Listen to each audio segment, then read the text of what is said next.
on peut aller gentiment. Alors, je vous propose déjà peut-être commencer par la présentation de l'équipe, du projet.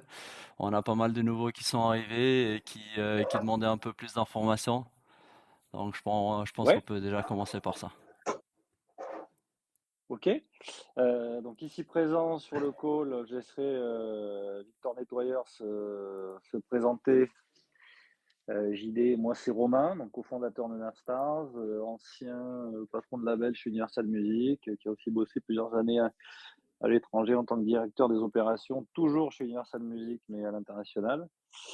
Et voilà, j'ai fondé Navstars avec Cyril Braun, qui est le producteur d'Eva Queen, qui est le producteur des youtubeurs Yacetom et d'une ribambelle d'autres artistes, avec Cyril. Et donc JD ici présent, que je vais laisser se présenter.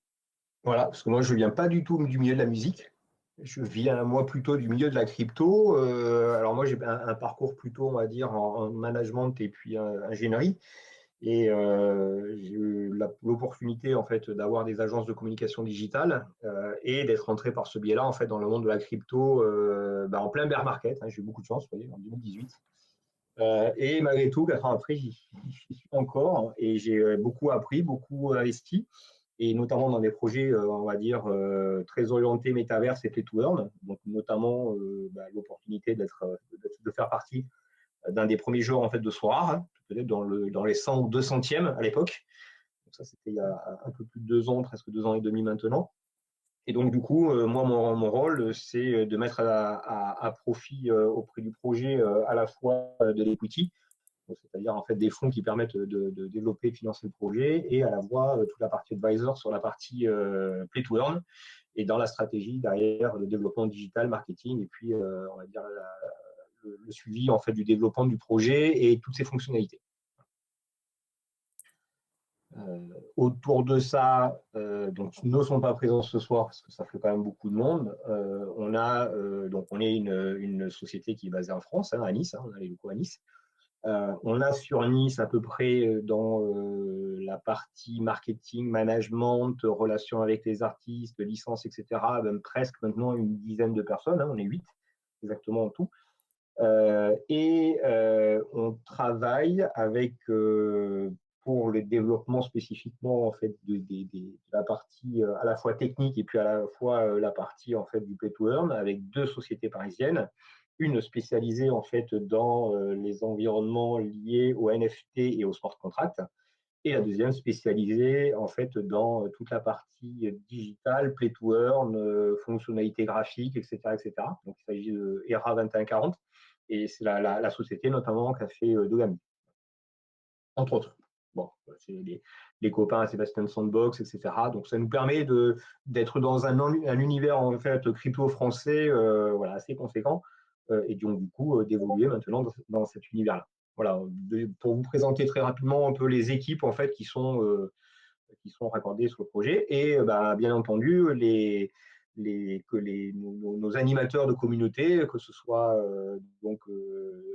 Guy ou Berim ou Quentin, Brian, que vous pourrez retrouver à la fois sur les channels Discord, à la fois sur Telegram, à la fois sur Twitter, plus après nos réseaux qu'on a sur TikTok et puis Instagram, où on essaye de communiquer auprès des différentes communautés à travers ces réseaux. Voilà pour les présentations. Super. Peut-être quelques mots sur le projet en lui-même aussi. Victor?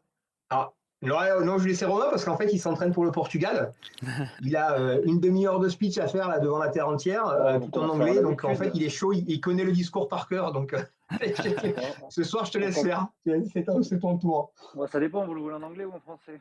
Ah, Pour En avoir français, en l'habitude. ah français. non, là, pour l'instant, la commu, elle est française. On commence Vas-y. à avoir l'habitude de présenter le projet. Ce projet, il est né l'été 2021. Faut savoir que donc le noyau dur autour de Nastar, c'est des gens qui viennent du milieu de la musique, hein. On a un autre associé dont je vais pas parler, Ah, Sébastien, ouais. ouais, qui est un peu moins présent dans les décisions, tout ça, mais qui est quand même dans la boîte. C'est le gars qui est producteur. C'est l'ancien patron de Mercury chez Universal, que je connais très bien. qui est producteur maintenant indépendant, qui a signé, développé, breaké des artistes comme Claudio Capeo, Oshi, les Frangines, etc., dans des projets de variété. Zaz aussi, il ne faut pas oublier qu'il a fait Zaz, c'est un énorme carton même à l'étranger. Donc on est des gens qui venons du milieu de la musique. Et on va dire la blockchain ayant commencé à faire parler d'elle en tant que technologie un peu plus dans le mainstream depuis maintenant quelques temps, on s'est assez rapidement penché sur les applications qu'elle pouvait avoir au niveau de la musique. Bien évidemment qu'avant ça, je pense qu'on avait tous entendu parler de Sora et du modèle qu'il y avait autour. Et on a tout de suite vu, et je pense avant les autres, parce qu'il y a maintenant beaucoup de projets qui lancent des choses qui semblent assez similaires à ce qu'on a fait. Mais j'expliquerai après en quoi nous on est différents. On a commencé à développer ce projet en ayant l'envie d'aller vite, donc de sortir une première plateforme qui démontre qu'on soit capable de sortir une technologie qui fonctionne, qui soit capable de fédérer les utilisateurs et qui soit capable de proposer, enfin qui démontre aussi par cette occasion que nous étions capables de sécuriser un certain nombre de deals officiels avec des partenaires labels, des partenaires médias, avec des artistes, des producteurs indépendants, etc. C'est ce qu'on a fait avec la plateforme Napstars Fan qui est sortie novembre l'année dernière. Donc, cette plateforme, elle propose à des utilisateurs d'acheter des cartes digitales à collectionner en fiat.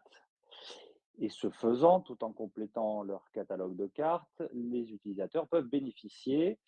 En fait, ils cumulent des points et ils peuvent, tout en cumulant leurs points et en complétant leur catalogue, bénéficier d'un certain nombre de rewards.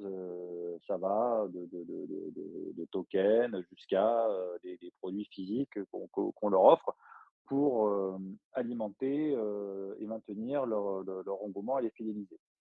À la fin de ce parcours client, l'utilisateur se voit récompensé par une carte diamant qui est une carte NFT jouable dans notre jeu Napstars Manager qui sort au mois d'avril, entre fin avril, début mai. Pourquoi? Parce que la sortie de Napstars Manager va être liée au lancement en IDO de notre token. Donc j'en profite, JD, pour faire un petit laïus là-dessus peut-être.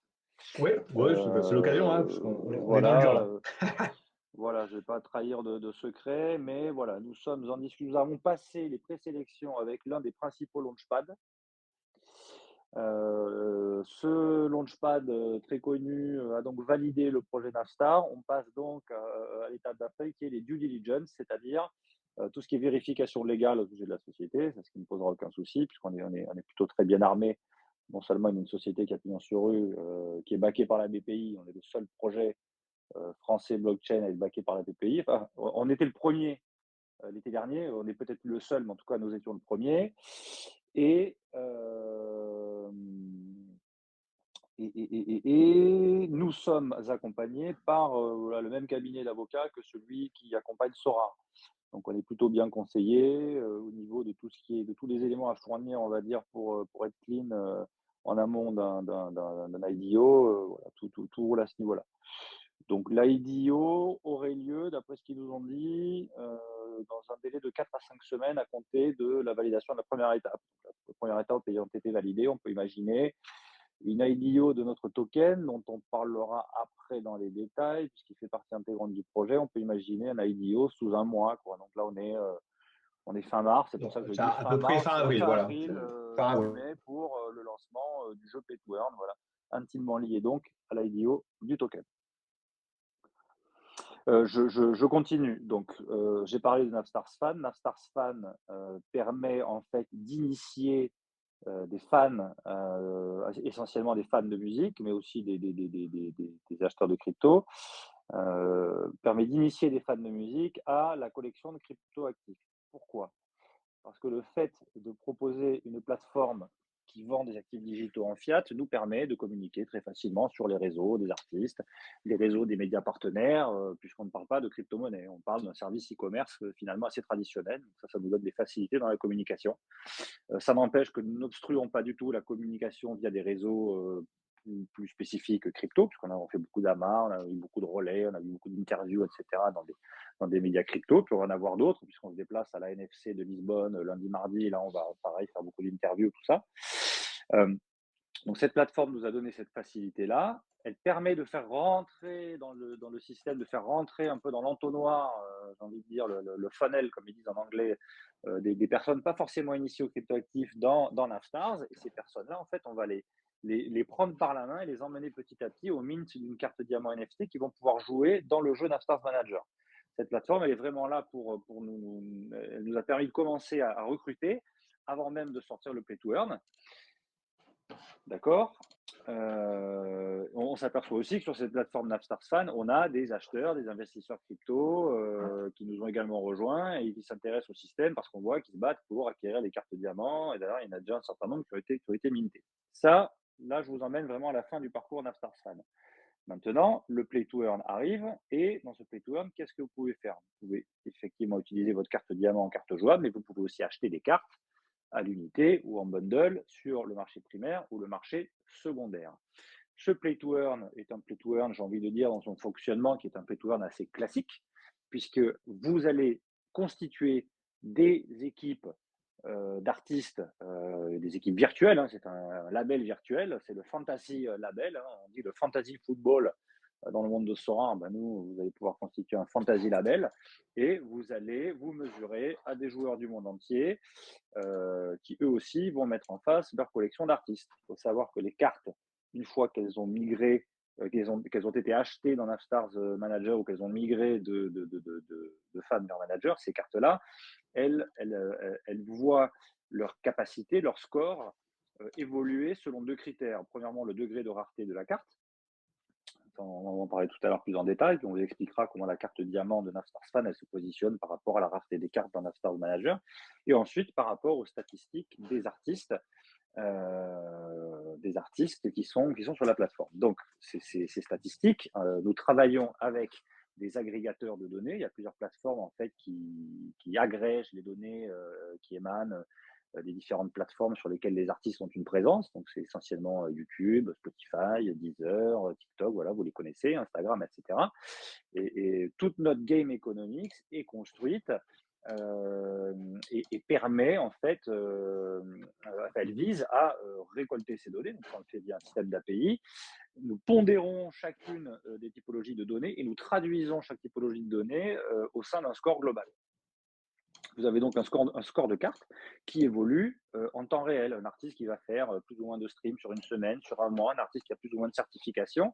En fait, en fonction des compétitions qui vont être annoncées chaque semaine, chaque carte pourra avoir un rôle à jouer. Il y a des artistes qui vont être plus forts en stream, d'autres plus forts en vue, d'autres plus forts en followers, d'autres plus forts parce qu'ils ont peut-être moins de stream là ces dernières années, mais ils ont une carrière plus longue. Et donc, en fonction de chaque typologie de compétition qu'on va proposer, chaque carte aura une capacité à être jouée et aura une importance dans le jeu. On se différencie des autres plateformes essentiellement par deux biais. Le premier, c'est que tout à l'heure, je parlais d'IDO du token, c'est que nous proposons un token natif qui s'appelle le N-Star et qui est donc la monnaie interne au service qui permet d'acheter des cartes sur les deux marchés, primaire, secondaire. Et c'est également une monnaie que nous versons sous forme de reward, puisque quand vous participez aux compétitions et que vous gagnez bien évidemment des cartes, mais vous gagnez aussi du token. D'où l'importance d'avoir cet IDO du token avec un launchpad réputé et qui bénéficie d'une grosse communauté pour aller chercher tout de suite une grosse communauté et donner de la valeur à ce token. La deuxième chose, c'est qu'aujourd'hui, nous sommes les seuls à revendiquer le fait d'être une plateforme tout simplement musicale et non pas une plateforme urbaine, puisque en tout cas les acteurs du marché qui sont arrivés après nous et avec lesquels nous sommes en veille, des concurrents potentiels, eux ne parlent que de musique urbaine. Nous, bien évidemment, on a toujours eu dans notre ADN de faire une plateforme généraliste. D'ailleurs, En témoigne, je pense, la variété des licences qui sont sur notre plateforme. Bien évidemment, le cœur des licences aujourd'hui qui se trouvent sur la plateforme sont des licences urbaines. La raison est simple, c'est que c'est aujourd'hui un genre très populaire, premièrement, et deuxièmement, les artistes urbains sont les premiers à avoir cru dans la technologie blockchain. Donc, c'était beaucoup plus facile de parler de blockchain à des artistes urbains qu'à des artistes venant de notre univers. Pour autant, on a déjà entrepris de signer des artistes dans des genres différents, mais aussi d'aller chercher des artistes à l'étranger. On commence à voir voilà, des artistes nigérians, des artistes brésiliens. On a des négos en cours avec cette fois des très gros artistes, pareil, toujours africains, américains, latino-américains, britanniques, etc. Donc la stratégie, c'est vraiment d'aller chercher tous les genres musicaux de pop actuels. Hein. La pop actuelle, c'est quoi? C'est évidemment l'urbain. L'urbain aujourd'hui, c'est de la pop, mais aussi la pop latine et la pop asiatique. Hein. Ça, c'est les genres de pop modernes. Et aussi les genres musicaux qui s'adressent à des typologies démographiques de fans plus âgés. Je pense au rock, je pense au métal, je pense au jazz, je pense à tous ces genres musicaux qui fédèrent énormément de personnes et qui engagent les fans de manière extrêmement importante, mais qui sont sur des typologies démographiques plus âgées. Donc voilà, ça c'est ce qui nous différencie, au-delà du fait qu'on a déjà une plateforme qui fonctionne, ce qui n'est pas le cas de nos concurrents. Voilà, pas forcément besoin que je m'étale plus, je pense que j'ai résumé. Dites-moi s'il Oh, y a des je points crois que que vous c'est bien souhaitez. résumé, justement. Voilà. Je crois que c'est très bien Voilà. résumé, même. Euh, Eh ben, euh, juste, j'ai essayé de présenter en même temps les slides, en fait, le PowerPoint que l'on va présenter pendant la conférence. Est-ce que vous l'avez vu passer ou pas du Oui, coup? oui, je l'ai vu passer, ouais. Oui. Ah Je l'ai ouais, vu mais du passer. coup, alors, je ne savais pas si ça marchait ou pas, je n'ai pas osé continuer. Mais en fait, c'était pour illustrer un peu de visu ce que va donner vraiment la plateforme. Là, vous le voyez là? oui, Mhm. Ouais, voilà. Donc, typiquement, puisqu'on est en phase d'intégration maintenant de tous ces éléments-là dans la plateforme manager, hein, qui sera donc ouverte d'ici la fin du mois d'avril, puisqu'elle est dépendante, bien entendu, du token, et le token il est dépendant de l'IDO. Et c'est vrai qu'aujourd'hui, le Launchpad avec qui on est en train de négocier et qui a déposé plusieurs marques d'intérêt par rapport au projet, et pas que pour faire de l'IDO, il y a quelque chose aussi derrière, nous assure en fait d'une très grosse visibilité à partir du moment en fait où le projet sera rendu public par ce Launchpad. Donc on croise les doigts fortement, on est quand même bien avancé. Là, les premières négociations se sont bien passées. Donc, comme a dit Romain, maintenant, l'étape supplémentaire, c'est de leur apporter concrètement, même mécaniquement, des différents preuves de crédibilité supplémentaires, et notamment celles qui sont fiscales, en termes de législation propre aux sociétés, etc. Mais ça, pas de souci. Voilà, on est accompagné par les sociétés qui vont bien. Pour reparler aussi brièvement du token, la certification auprès de Certic est en cours, ce qui nous permettra d'avoir un smart contract qui sera audité dans les prochains jours ou peut-être les 2 prochaines semaines en fonction de leur délai, pour pouvoir directement commencer à inscrire le ticker, donc le NSTAR sur CoinMarketCap et CoinGecko. Donc ça, c'est les étapes supplémentaires. Et puis, du coup, on est en train d'intégrer tout ce qu'a dit Romain de manière concrète, puisque aujourd'hui, vous voyez qu'on a toute la partie graphique qui est prête, avec notamment des éléments qui vont tourner autour de toutes les fiches techniques et puis de la capacité à intégrer des statistiques en fait et donner de la valeur aux assets, hein, aux différentes cartes. Vous voyez aussi la création en fait d'une mécanique de leaderboard dans lequel on va pouvoir avoir 3 combos que l'on va pouvoir faire. Donc un combo, ça va être le mix entre une carte ressource, en pause ici. Donc d'avoir la possibilité, ça tombe bien, regardez. Donc j'ai 1, 2, 3 combos. Chaque combo aura la possibilité d'avoir une carte ressource et une carte d'artiste qui pourront être boostées après derrière avec une carte booster. D'accord. Donc les cartes ressources et les cartes artistes seront des cartes NFT que vous allez pouvoir retrouver sur le marché secondaire et le marché primaire et qui pourront être revendues sur OpenSea. Là, vous avez des cartes qui sont émises en fait des packs Genesis qui ont été vendues au mois de décembre. Vous pouvez aussi retrouver sur OpenSea. Et du coup, l'ensemble de ces combos vont vous permettre en fait de donner un nombre de points en fait de base en fonction pareil de l'expérience de vos cartes. Il y a tout un système aussi de level up en fait sur les cartes pour leur donner au fur et à mesure du temps de l'expérience et donc des puissances en fait qui sont des puissances supplémentaires en plus des niveaux de rareté. Donc là, vous voyez des cartes qui sont épiques et rares. On a aussi des cartes légendaires qui sont des cartes uniques. Les cartes épiques seront émises à 10 exemplaires, les cartes rares à 100 exemplaires. C'est pour ça que dans les packs Genesis, on ne retrouve que des cartes uniques, épiques et rares. Et on va pouvoir aussi lancer des cartes communes, donc des cartes communes à 1000 exemplaires qui permettront en fait de pouvoir démarrer dans le jeu sans forcément dépenser énormément de budget. Voilà. Donc au minimum 3 cartes artistes, 3 cartes aux ressources et la possibilité de y adjoindre une carte booster qui, elle, sera directement brûlée à partir du moment où elle aura été consommée. Voilà. Ça fait des parties, des mécaniques de burn en fait du token N-Star pour que petit à petit, à la fin de l'inflation et de l'apport de liquidité, ce token soit en plus des frais, que ce soit un token qui soit déflationniste pour commencer petit à petit à réduire la supply et toujours essayer de maintenir de la valeur en fait au niveau de ce token. Donc ça, c'est toute la partie game économique sur laquelle on est en train de travailler, qui prend énormément de temps parce qu'on a besoin d'essayer d'avoir un système stable malgré l'instabilité en fait, de l'environnement cryptographique. Donc ça, c'est le plus compliqué. Donc, vous voyez qu'après, on va avoir la possibilité en fait, de positionner son label. On va avoir la possibilité, donc là, on est sur ce qu'on appelle des leaderboards. Alors, on offre la possibilité, alors là, on est sur, vous voyez, donc, hop là. On est, alors, attendez, je me suis fourvoyé, on dit, j'essaie de faire redémarrer. Alors, donc ça, voilà.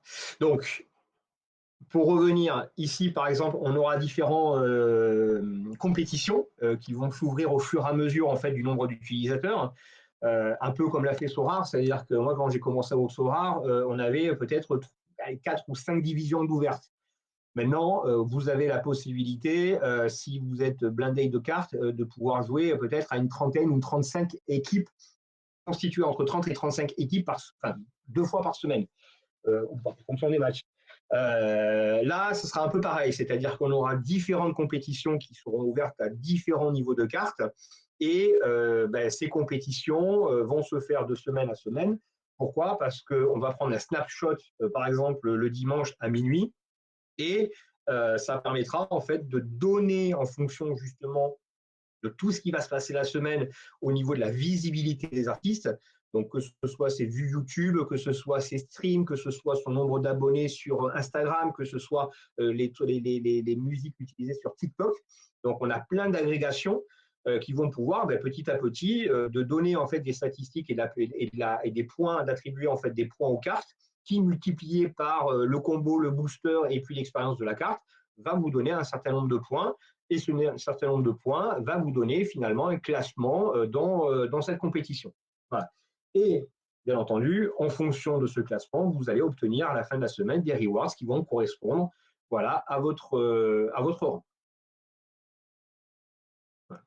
Donc ça, c'est vraiment le principe même en fait fondamental du jeu, sachant que derrière, on va y rajouter tout un système en fait de possibilités en fait de stacking, puisque et de collection, c'est-à-dire qu'on réunit à la fois le côté collectible, on est quand même sur des cartes sous licence, donc imaginez le jour où on obtient en fait les droits de cartes, par exemple, de Michael Jackson ou Bob Marley ou Elvis Presley ou etc.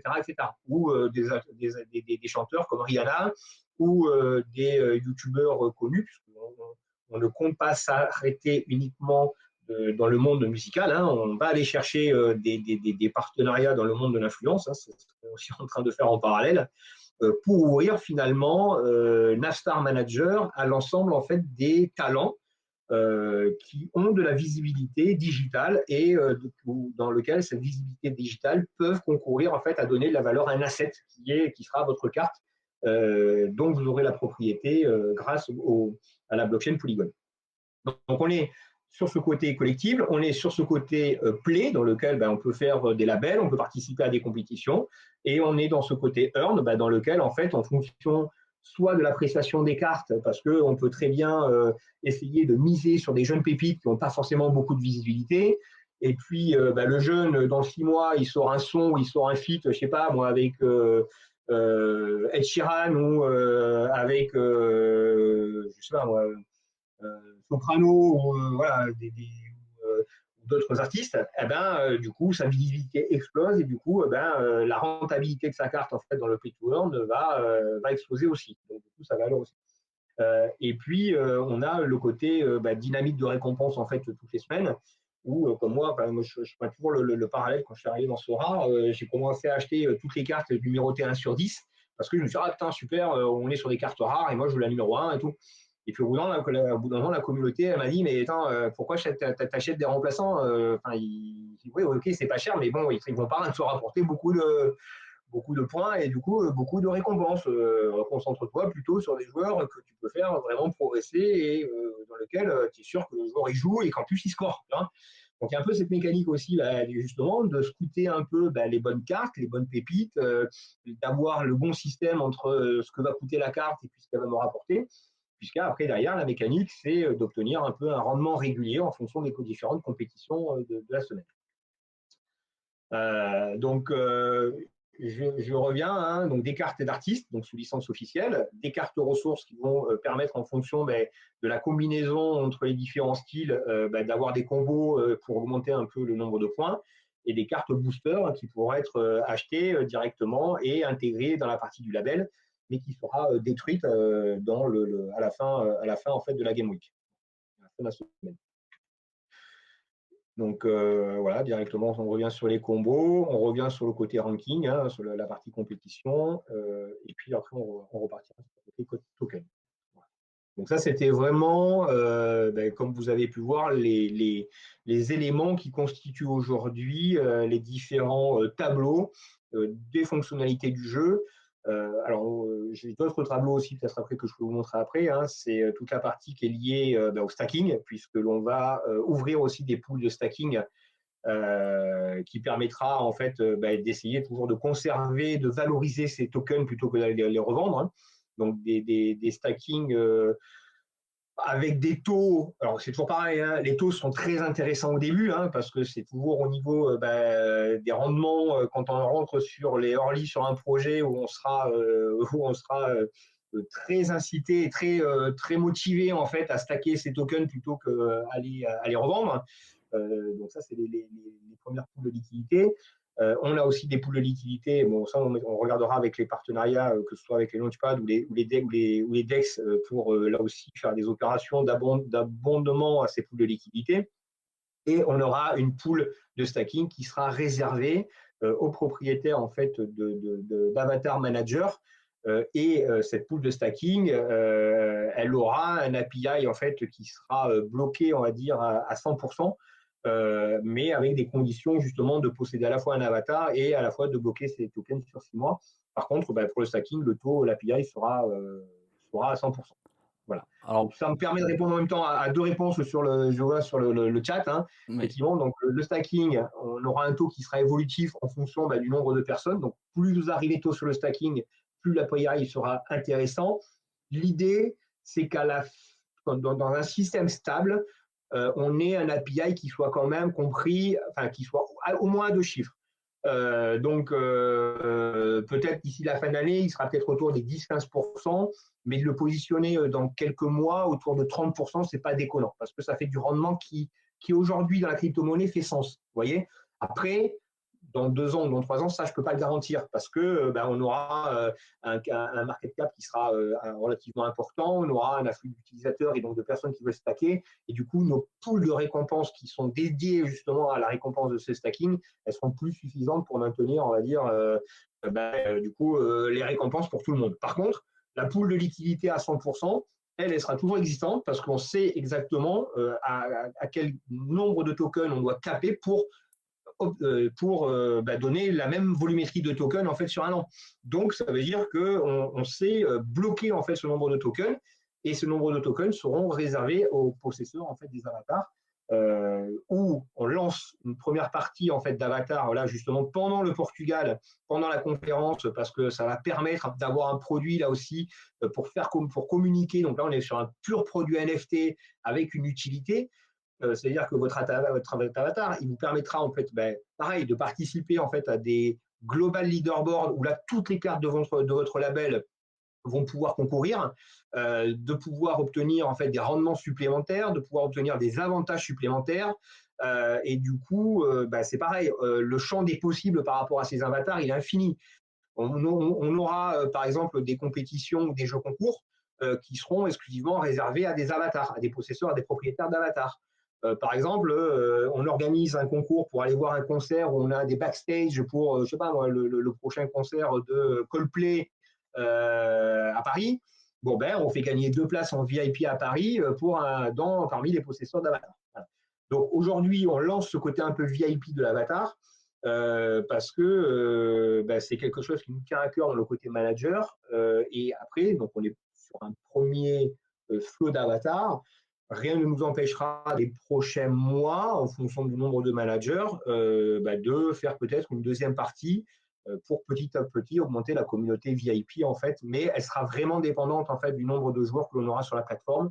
On espère, on va dire, une croissance alors, qui est à la fois qui est linéaire mais exponentielle. En fait, on est obligé à la fois, et surtout quand on fait, par exemple, voilà, sur l'exercice avec le Launchpad, avec le Launchpad et que ce soit aussi des investisseurs un peu plus sur des VCs un peu plus classiques, on est obligé d'avoir des scénarios optimistes et des scénarios pessimistes. On travaille sur des modèles linéaires, sur des scénarios pessimistes, on travaille sur des modèles logarithmiques, sur des scénarios optimistes. Le vrai, je pense, se situera un peu au milieu des deux, ou dans lequel on aura une croissance assez exponentielle en fait de notre jeu, mais raisonnable, qui va nous permettre en fait de maintenir toujours pareil la capacité en fait à fournir des récompenses qui sont intéressantes, parce que sinon on peut très rapidement s'épuiser et du coup le jeu peut devenir absolument pas rentable et du coup totalement, on va dire, inutile. Donc on est toujours sur cet équilibre un peu très difficile de pouvoir commencer à libérer finalement un rendement à la fois pour les petits joueurs, à la fois pour les moyens joueurs, à la fois pour les whales, à la fois pour les gros investisseurs, pour que chacun y trouve de l'appétence et que chacun y trouve de l'intérêt à continuer en fait à maintenir et à promouvoir le jeu en fait, parce que le jeu, que ce soit le 1er mai ou que ce soit le 1er septembre, il sera toujours aussi intéressant de jouer à Nafta. C'est que le jeu, la première version, si je comprends bien, il va sortir fin avril, début mai. C'est bien ça, pendant le Ouais, listing du token. Dès qu'on a le listing du token, parce que du coup, comme les cartes, elles s'achètent en N-Star, comme les cartes se stackent en N-Star, enfin comme voilà, donc je suis obligé d'avoir un token qui est libéré, qui est public, certifié, audité, etc. Donc on ne peut pas libérer la plateforme avec du faux token, quoi. Voilà, donc on est obligé de passer pour toutes ces étapes en fait, réglementaires et obligatoires avant pour pouvoir lancer le jeu, même si le jeu aujourd'hui en cours de développement il est quasi fini, quoi. Donc ce qui nous permet derrière de travailler sur plus des problématiques marketing et commerciales pour développer au fur et à mesure la communauté. Et notamment, il y a 2 axes qui sont travaillés avec Romain. C'est d'un côté le développement de la communauté à travers les fans et à travers les artistes dans lesquels en fait on développe en fait l'intégration de ces artistes-là. Donc on est en plusieurs deals avec des gros artistes, avec des très grosses communautés. Là, on est proche d'un accord, mais on ne peut pas encore vraiment l'annoncer officiellement sur un très très gros artiste international avec une très grosse communauté. On parle de 600 000 personnes sur Twitter. On parle 6 millions. 6 millions sur Twitter. Attends, ouais, 6 millions Oui. sur Twitter, le mec, il a. Ouais, 6 millions. 6 millions. Ouais, il a 8 millions sur Insta. Il fait presque 1,5 milliard de vues de YouTube. Il est à 6 millions sur Twitter, exact. Ouais. Ouais. Ne donne pas plus d'informations, on va le découvrir là bientôt avec les. Mais bon, il faut qu'il signe. Là, on est en négo, c'est chaud, quoi. C'est chaud. Du coup, Non, mais voilà, imagine. par rapport au jeu, ce que je voulais dire, c'est que la plupart des projets, on a tendance à voir une levée de fonds et voir le jeu apparaître 2 ans, 3 ans, voire 4 ans plus tard. Donc ici, on a vraiment une chance d'avoir le jeu directement au listing du token. Et le jeu est financé. Oui, le jeu est déjà financé par toute la levée de fonds en fait, avec les VCs et tout au mois de novembre et au mois de décembre. Hein. Donc, nous, les levées de fonds aujourd'hui qu'on fait sur les pré-sales, et on va clôturer la pré-sale, et notamment on est au Portugal, c'est en fait pour assurer le développement à la fois marketing et l'acquisition de licences. Aujourd'hui, on veut acquérir une licence, par exemple, de Cardi B, c'est 1 million. Elle me dit, ouais, il n'y a pas de souci, les gars, moi je viens, votre projet est super, on file 1 million et puis je signe. Bon. Aujourd'hui, ouais, mais la réalité, c'est ça. Donc aujourd'hui, si on veut vraiment avoir la visibilité à l'international, on fait un peu comme Sorar. Sorar, ils ne sont pas allés voir le Paris Saint-Germain direct, ils ne sont pas allés voir le Real de Madrid, ils sont allés déjà voir la Ligue belge. Et petit à petit, ils ont fait leurs preuves. Et petit à petit, ils sont allés voir l'Olympique de Marseille, ils sont allés voir Lyon, et puis ils sont allés voir la Juve. Et puis voilà. Et après, ils signent en fait des deals avec des ligues entières. Là, ils viennent de re-signer avec la MLS. En fait, donc les mecs, après, enfin, on n'aura aucun problème pour aller récolter des artistes parce que les artistes viendront d'eux-mêmes. De quoi donc, mais sauf qu'au début, les mecs qui te disent bon, écoute, il n'y a pas de souci. Par contre, c'est je veux un minimum garanti, donc tu veux une avance, tout simplement, d'1 million, 500 000, 200 000, etc. Bon, aujourd'hui, ces fonds, nous, on les a pas, on les a pour le développement du jeu, on les a pour le côté marketing, et c'est pour ça qu'aujourd'hui, la visibilité que l'on va avoir au Portugal sert justement à sécuriser cette partie-là et à développer vraiment les communautés à travers l'intégration des artistes et des communautés des artistes. Ça, c'est le premier deal. Et le deuxième deal, c'est de dire aujourd'hui, à partir du moment où on a l'IDO et puis on a le Play to Earn, on est capable aussi d'appuyer fort sur du marketing. On l'a fait de manière franco-française parce que dans un premier temps, on s'est développé sur des communautés, on va dire, qui étaient suffisantes par rapport à la visibilité qu'on voulait avoir avec nos artistes. À partir du moment où on signe des artistes internationaux, ça veut dire que derrière, le marketing, on le pousse à l'international et on fait connaître le projet à l'international pour intégrer cette fois-ci des managers du monde entier et qu'on commence à avoir. Aujourd'hui, on commence à avoir alors, brésiliens, alors portugais, parce que du coup, c'est des gens qui sont au Portugal, qui voyagent un peu partout. On a des copains qui sont, que ce soit au Canada et qui bougent un peu les mecs du deal de New York et tout. C'est pour ça qu'en fait, on essaie de donner ce rayonnement manager en fait à toute l'équipe. Parce que le projet, on n'est pas un projet franco-français qui veut rester en fait dans sa sphère. On veut s'ouvrir à la fois à différentes typologies et mondes musicaux et à la fois surtout au monde international, que ce soit des fans, que ce soit du monde du NFT, enfin du jeu, de la crypto-monnaie, ou que ce soit du jeu.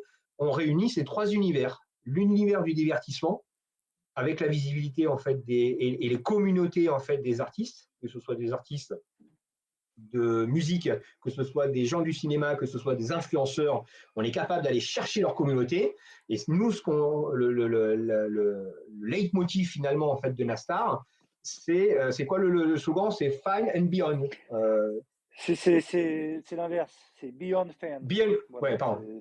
C'est-à-dire que les artistes, ils parlent avant tout à leur communauté de fans, mais que par le biais de Napstars, on propulse en fait les artistes dans des marchés qui leur permettent d'accéder à d'autres typologies de personnes intéressées par leurs actifs.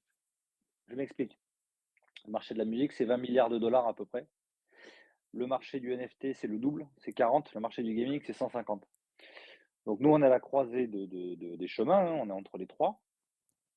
Et on sait très bien que dans le comportement, on va dire, des acheteurs de crypto, il y a des gens ce sont des personnes rationnelles qui peuvent être intéressées par un actif digital d'un artiste qu'ils ne connaissent pas, mais dont ils connaissent la réputation et donc ils vont vouloir investir dedans parce qu'ils savent que ça peut leur faire gagner quelque chose. De l'autre côté, on a des fans qui ont un comportement plutôt irrationnel, qui vont peut-être vouloir acquérir les cartes d'un artiste qu'ils aiment sans forcément se soucier des statistiques des cartes en question. Donc en fait, on permet à des artistes tout simplement de toucher une autre typologie de clients quelque part, en plus des fans de la base qui les suivent d'habitude. On l'a vu sur Sorar. Sur Sorar, au départ, c'est des investisseurs, joueurs crypto qui sont allés sur Sorar. JD en est un exemple parfait. Hein. JD, toi, tu connaissais rien en foot quand tu y allais. Je ne connaissais rien au foot. Hein. Je peux te dire que quand tu comprends en fait que tu peux avoir du rendement sur tes Ethers en achetant des cartes, en achetant des NFT, je peux te dire que la Ligue belge, au bout de 2 semaines, tu la connais par cœur. Non, mais clairement. Donc en fait, l'idée, c'est à la fois de mixer d'un côté, parce qu'on va avoir des fans de joueurs célèbres ou d'artistes célèbres. Vraiment, je pense que tu mets des côtés collectifs, mais même en parlant de trucs comme Johnny Hallyday, en fait, où il y a une population de fans qui est là sur un côté totalement irrationnel. Voilà, on aura aussi cette typologie en fait de managers qui viendront plus sur le côté collectible. Et on voit ce que ça a fait avec Ronaldo. Hein. Aujourd'hui, la personne qui a acheté la carte de Ronaldo sur merde, Camembert l'a revendu en fait sur la plateforme de marché. Je sais plus quoi ça s'appelle, cette plateforme. Bon, bref, comme tu dirais Christie's. Bon ben non, les sorties Sorare, c'est pas Sorare justement, Douglas, elle a été vendue par Camembert en fait sur une plateforme de marché comme genre Christie's, mais elle a été achetée par un investisseur privé qui était fan de Ronaldo, quoi, pas marre, et qui en a fait un asset de collection. Voilà, c'est plus une carte qui sert dans le jeu, le mec il l'utilise pas pour jouer dans le jeu, il l'utilise comme carte de collection, comme si c'était une œuvre d'art. Voilà. Donc ça, on a ce côté-là sur le collectible, et on voit aujourd'hui ce qui se passe en fait, regarder ce qui se passe dans le marché physique des cartes Pokémon ou des cartes en fait des joueurs de baseball ou de basketball américains. Le collectible de la carte de sport ou à collectionner, ou dans les cartes de golf, ça prend des valeurs démesurées. Et du coup, on peut faire exactement la même chose avec le pendant sur du NFT pour en assurer en plus les titres de propriété, on va dire in fine, quoi. Et pour répondre à Vivi, à justement comment calculer les points d'une personne décédée, vous savez qu'une personne décédée, aujourd'hui, en fait, ses droits, ils sont à ce qu'on appelle un ayant droit, des ayants droit, hein, donc, qui ont le droit de dispenser en fait ces licences en fonction des produits dérivés. Vous pouvez très bien avoir des t-shirts de Johnny Hallyday avec son effigie, parce que vous avez payé une licence pour utiliser l'effigie de Johnny Hallyday en fait pour créer des t-shirts et faire donc, du market avec, du marché avec. Et pour les calculer, c'est très simple. Ces personnes, elles font encore énormément de streams. Vous serez effaré du nombre en fait de streams que fait Bob Marley encore tous les mois sur que ce soit Apple, que ce soit sur partout, que ce soit partout, ouais, que ce soit sur YouTube, les vidéos, les les streams, l'usage de leurs de chansons sur partout. TikTok, etc.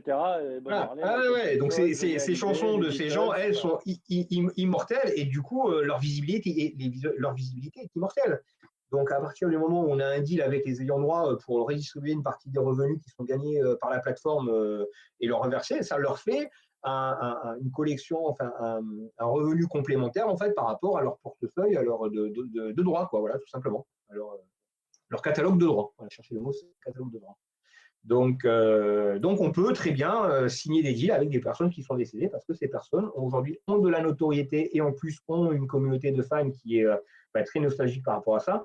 Et en plus, on est sur là aussi énormément de streams, de vues, etc. Parce que ces personnes ont encore de la visibilité. Leur visibilité, elle n'est pas morte. Voilà. Là, je vais m'arrêter en fait parce que du coup, par rapport à la partie fan, ce qui était aussi nous on approche beaucoup d'artistes et moi notamment Soprano, là on est pareil en deal avec lui sur ce côté en fait dans lequel on est capable de vendre directement des cartes physiques sur des concerts et qui permet là aussi de faire venir des gens dans le merch parce que on est capable en fait de proposer un asset cette fois-ci de souvenirs auprès des fans directement. Et donc, du coup, de faire venir directement ces fans à travers un code ou un QR code qui est derrière la carte et qui permet de s'inscrire sur la plateforme fan. Et c'est pour ça qu'en fait, vous avez un certain nombre de cartes, notamment pendant les concerts d'Eva Queen, qui ne sont disponibles qu'à travers justement des emplacements physiques. Alors, ça peut être des concerts, ça peut être des CD, ça peut être des magasins partenaires. Pour compliquer un peu le parcours d'obtention des différents catalogues. Et c'est ce qui va aussi donner un peu ce côté de challenge, de réussir à obtenir des cartes fans pour essayer de compléter toutes les collections. Parce que ces collections sont un peu plus dures à compléter. Donc ça veut dire que le niveau de rareté des cartes diamants obtenues, parce que ces cartes diamants ne sont pas limitées, voilà, contrairement aux autres assets qui seront émis sur le marché primaire. Elles le sont quand même, parce que, pardon de te couper, oui. mais elles le sont parce qu'il y avait une question justement en ce sens. Elles sont limitées parce que le supply des cartes permet est limité en lui-même, oui. Il est limité. Il y a des cartes bronze, il est limité, oui, donc il n'est pas infini, mais par exemple, une carte d'Eva qui a un parcours où tu dois trouver des cartes sur le cancer, tu dois trouver des cartes chez Calzedonia, tu dois trouver, voilà. C'est beaucoup plus compliqué, donc ça, il sera beaucoup plus dur en fait à obtenir. Et du coup, le coefficient, donc pour répondre à 8 sur le coefficient des cartes diamants, donc la carte diamant, c'est un asset qui n'est pas limité, enfin qui est limité par rapport au nombre de cartes et la difficulté de l'obtenir en fait sur la partie fan, mais qui n'est pas un supply vraiment limité et défini. C'est-à-dire que je ne peux pas dire je n'ai que 10 cartes diamants par, par typologie de catalogue, parce que Voilà, ça serait c'est ça. frustrer les gens en fait qui ont commencé la collection. Donc c'est sûr par contre que le premier qui arrive à obtenir des cartes diamants, lui ça peut être très intéressant. Mais derrière, donc du coup la carte diamant, elle sera entre la carte épique qui est, on va dire, mintée à 10, et la carte légendaire qui est unique. D'accord. Donc, en fait, ce sera grosso modo une carte épique, mais qui aura des propriétés de carte légendaire. Enfin, non, qui aura la possibilité d'être intégrée dans des leaderboards légendaires, voilà, avec des coefficients d'une carte épique. Donc, avec un supply, on va dire, qui correspond à peu près à donc une rareté de 10 cartes par an, plus donc du coup les cartes diamants qui vont se situer entre ces cartes épiques et ces cartes légendaires. Sachant qu'elles auront un design qui sera unique. Je ne sais pas si on peut vous partager des designs. En fait, je peux le faire dans le chat.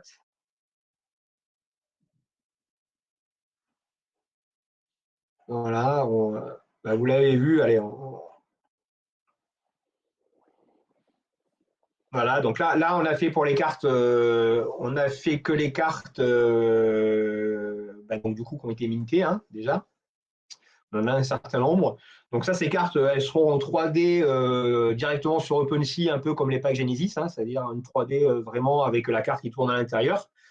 Et derrière, on aura donc les cartes blanches Diamond avec, parce qu'on est obligé de respecter au niveau du design, dans l'intégration du manager, la même typologie de cartes que pour les autres cartes quand on crée les leaderboards. Voilà. Donc on aura la possibilité en fait d'avoir un visuel sur OpenSea et un visuel en fait dans la partie manager. On peut limiter, c'est une très bonne question. On va faire un batch, je pense, après le Portugal, parce que là, on a tous été un peu très, très occupés par le Portugal. Donc, on était sur les smart contracts, en fait, des cartes, des avatar managers. On était sur justement les smart contracts, en fait, pour le DIT et pour l'IDO, avec les poules de stacking. Quand on a passé tout ça, on se met sur les smart contracts de Mint. Ça veut dire que d'ici une quinzaine de jours, on peut les minter, en fait. Voilà. Mais elles seront mintées automatiquement, en fait, pour ceux qui ont déjà réussi à obtenir des quêtes diamants. J'ai la liste, en fait, de tout le monde. Et du coup, elles vous seront automatiquement distribuées sur vos wallets. Donc, pensez bien on fera quand même une checklist, on vérifiera sur cette partie-là que tout le monde a bien enregistré son adresse ERC20 pour qu'on puisse distribuer les cartes diamants. Et puis après, à partir de ce moment-là, on aura un process automatique où dès l'obtention de la carte diamant, vous allez dire je récupère. Et là, par contre, c'est vous qui allez devoir minter votre carte. Combien d'avatars? 500. Voilà. 500. Alors, puisqu'on est sur les avatars, donc on va faire un petit teasing aussi là-dessus. Toutes les personnes auront obtenu des cartes diamants seront whitelistés. Voilà, par défaut. Le mint se fera sur Ethereum, d'accord, pour une simplicité d'acquisition et notamment puisqu'on va vendre des avatars en fait dans le shopping district pendant les 2 jours en fait de la NFC. Par contre, donc c'est pareil, vous aurez un pré-reveal d'avatar, c'est-à-dire que vous aurez un avatar en fait non reveal. Les avatars, eux, seront reveal à partir du moment en fait où vous avez le play to earn, parce que ça permettra en fait d'intégrer directement cette fonctionnalité dans le play to earn. Donc ils seront reveal d'ici la fin avril. Par contre, ils seront reveal sur la blockchain Polygon, puisque de toute façon, ils seront utilisables dans le jeu sur Polygon. Donc voilà. Mais pour des simplicités d'achat, on a fait le choix en fait de vendre en fait un pré-mint en fait sur Ethereum, et le mint lui se fera directement, pareil, la distribution se fera sur Polygon. Voilà. Avec un système en fait de check. Si vous avez l'avatar sur Ethereum, enfin le pré-avatar sur Ethereum, vous pourrez minter votre avatar et récupérer votre avatar sur Polygon. On fera du cross-chain comme ça. Oui, ils seront bien à 0,15 Ether, donc 500, et puis voilà. Donc projet similaire à et création d'artistes que ça en votre licence. Alors, j'en profite à Dricou. Est-ce que d'autres projets similaires pourraient éventuellement acquérir les licences sur les mêmes Je peux artistes répondre ou là-dessus votre si tu essai? veux. Vas-y, ouais, tu peux y aller. Alors, c'est une possibilité. Nous, on est on est pragmatiques. C'est-à-dire que quand on approche les artistes, on fait signer un contrat exclusif. Et la clause d'exclusivité, elle est d'autant plus dure que si on paye des avances à ces artistes, la clause d'exclusivité est très dure, on n'est absolument pas souple dessus. En réalité, on sait très bien que ce qui va faire le succès du jeu in fine, c'est que ce soit un bon jeu et que les rendements soient satisfaisants. C'est comme aujourd'hui, il y a des tonnes de plateformes de streaming. Bon, elles n'ont pas toutes la même offre, il y a des exclus par-ci par-là. Au final, les gens vont plutôt sur Netflix que sur d'autres parce que le service est bien, l'offre est suffisante, etc. Donc, in fine, pour nous, ce qui nous importe, c'est d'avoir plein d'artistes dans tous les genres et que le jeu soit top, soit engageant, soit fun et que les gens veuillent y revenir. Donc, je reviens à ce que je disais au début. Effectivement, on fait signer une exclusivité. Néanmoins, ça arrive parfois, on a quand même des bonnes relations avec des artistes. Quand un artiste nous appelle, j'ai eu le cas l'autre jour, le manager d'un artiste qui m'appelle, qui me dit: «Ah, bah, il y a tel projet, on aimerait bien faire ça». Je dis: «Bah, allez-y, allez-y, faites-le, il n'y a pas de souci». On veut frustrer personne. Nous, on a confiance en notre projet. On sait où on va et on sait que in fine, exclu ou pas exclu, les gens iront là où le jeu est le plus engageant et le plus satisfaisant, notamment au niveau des rendements et de la variété d'artistes qui est présente. Donc voilà, donc il est possible effectivement de retrouver, je pense, hein, à terme, des artistes qui soient sur plusieurs services. Comme aujourd'hui, les plateformes de streaming, elles ont toutes, tous les catalogues de toutes les maisons de disques. Pour autant, les gens vont vers la plateforme qu'ils préfèrent, la plateforme dont ils préfèrent l'interface, la plateforme qui correspond plus à leur goût. Hem, de toute manière, à partir du moment où on va être en position de faire des accords globaux avec les grosses maisons de disques, avec lesquelles on discute déjà. Tout ça prend du temps, donc vous imaginez que quand on veut signer un gros artiste, ça coûte cher. Quand on veut signer tout un catalogue de maisons de disques, sachant que les maisons de disques n'ont pas tous les droits à l'image de tous leurs artistes, hein, donc il y a des histoires de droits à l'image. Les maisons de disques, elles ont le droit sur la musique et parfois elles ont le droit sur d'autres choses, mais c'est pas systématique. Bon, les choses prennent un peu de temps et coûtent quand même pas mal d'argent. Il faut savoir que les maisons de disques, philosophiquement, c'est un milieu qu'on connaît très bien parce qu'on y a travaillé, on travaille encore avec elles. Ce sont des organismes qui n'aiment pas, sont des organes qui n'aiment pas faire d'exclusivité, hein. C'est pour ça qu'ils n'ont jamais fait d'exclusivité avec les plateformes de streaming. Il y a quelques artistes en fait qui sont des gros artistes et qui ont gardé leur autonomie de par leur stature, qui ont réussi jusqu'au bout à jouer de l'exclusivité. Le catalogue des Beatles, par exemple, il n'a pas été dispo sur toutes les plateformes tout de suite. Alors, les Beatles, c'est un peu une exception, mais il y a eu d'autres catalogues comme ça. Il y a eu Metallica, il y a eu voilà, quelques gros artistes comme ça. Et globalement, les maisons de disques n'aiment pas faire d'exclusivité. Donc, on imagine que si demain on est en position de faire des deals cadres, des deals globaux avec elles, ce sera un deal, ils vont nous donner des droits, et puis demain, ils peuvent faire un deal avec un concurrent. Ça c'est quasi certain. Voilà. J'espère avoir répondu à la question. Pour répondre à Agorax, au niveau de la pré-sales, non. Alors, en fait, on a fait le choix de plus communiquer tant qu'on n'avait pas suffisamment avancé pour communiquer. Et c'est vrai qu'aujourd'hui, on relance, vous voyez qu'en termes de dynamique, on s'est concentré pendant un mois à définir exactement ce qu'on voulait faire sur les 5 prochaines années. Et pour ça, on n'avait pas la possibilité à la fois de travailler sur une conférence qui pour nous est très importante parce qu'elle va nous positionner d'égal à égal avec Ledger, Sorare, Sandbox, Dogami, Pogmi, enfin, tous les gens qui comptent aujourd'hui dans la métaverse et dans l'univers de la crypto. Donc c'est très important de nous d'être représentés. On organise une soirée où on va inviter 200 personnes, les 200 personnes les plus influentes en fait dans la crypto qui sont à Lisbonne.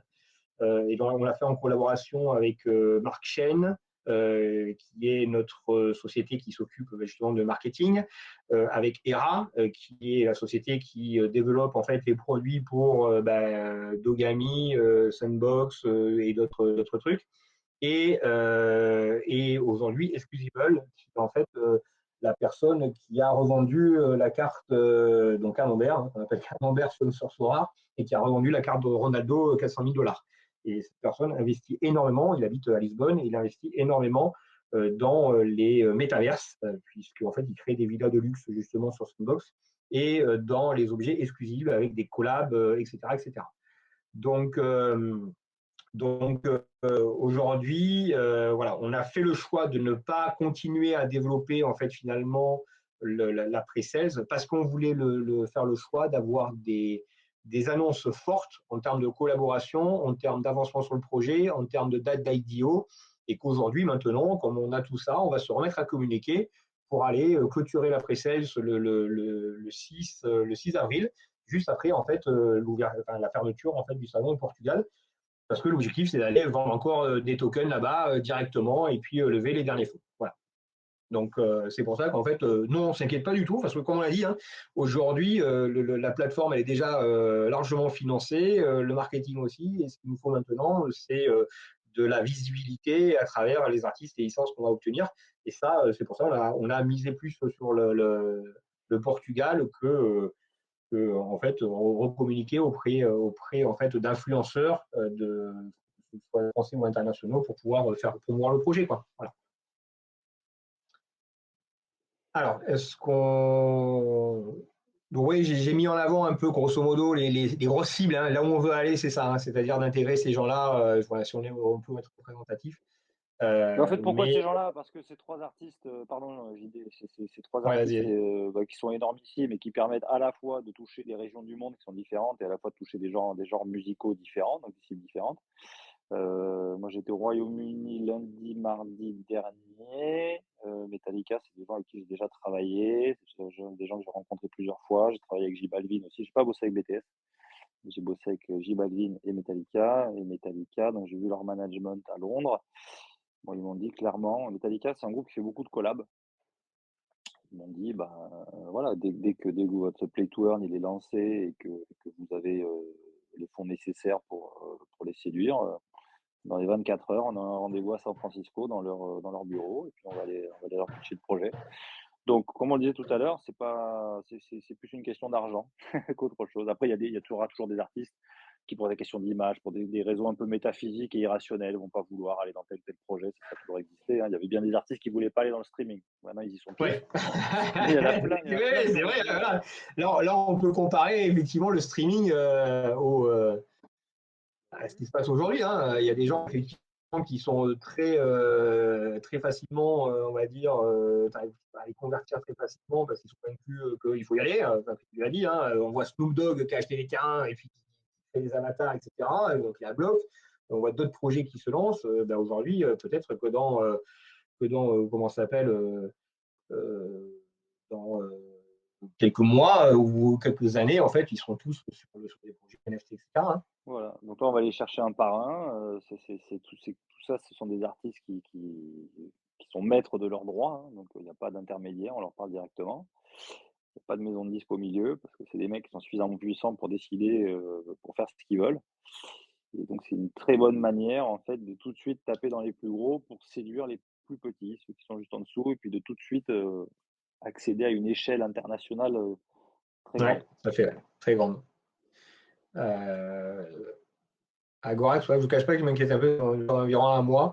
Oui, oui, ben justement, maintenant, à un mois, que ce soit à travers voilà, le salon du Portugal, on n'y va pas pour bouffer de la morue, hein, enfin, du Bah si, bacalao, quand hein. même, c'est Donc, bon. ouais, on va se faire plaisir un peu sur le poisson, mais clairement, aujourd'hui, alors c'est vrai que on n'avait pas forcément développé toute la partie Telegram, et l'objectif maintenant, c'est de commencer à développer ce Telegram parce que c'est pareil, hein, Telegram aujourd'hui, c'est vrai qu'on a grandi quand même assez vite. On a avancé très très vite pour toujours être leader en fait sur ce qu'on faisait. On a sorti énormément de choses, la plateforme, les machins, les trucs. Et c'est vrai qu'aujourd'hui, on a plutôt misé dans un premier temps sur le Discord plutôt que sur le Telegram. Donc maintenant, on veut commencer parce que justement, on a les bons partenaires pour s'occuper à travers Burim et puis à travers Guillaume pour alimenter et puis pouvoir répondre aux questions sur le Telegram parce que nous, on n'en avait pas l'opportunité.